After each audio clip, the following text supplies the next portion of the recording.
సిద్దిపేట పట్టణంలోని మురిషిద్గడ్డ దర్గాలో ఉరుసు ఉత్సవాలు అంగరంగ వైభవంగా జరిగాయి.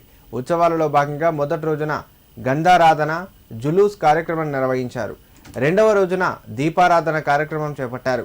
చివరి రోజున ఖత్మే ఖురాన్ పఠనం, కవ్వాలి కార్యక్రమంతో ముగిశాయి. ఉత్సవాలలో భాగంగా ప్రతిరోజు పలు రాష్ట్రాల నుంచి వచ్చిన కళాకారులు వేద జ్ఞానామృత కవ్వాలి నిర్వహించారు. ఆశ్రమ పీఠాధిపతి హకీం షరీఫ్ చిస్తీ భక్తులకు ప్రసాదం పంపిణీ చేయడం జరిగింది. ఈ కార్యక్రమానికి వివిధ ఆశ్రమాల పీఠాధిపతులు, రాష్ట్రం నలుమూలలతో పాటు ఇతర రాష్ట్రాలైన కర్ణాటక, మహారాష్ట్రాల నుండి పెద్ద ఎత్తున భక్తులు తరలివచ్చారు. హాజరైన భక్తులకు అన్నదాన కార్యక్రమం ఏర్పాటు చేయడం జరిగింది.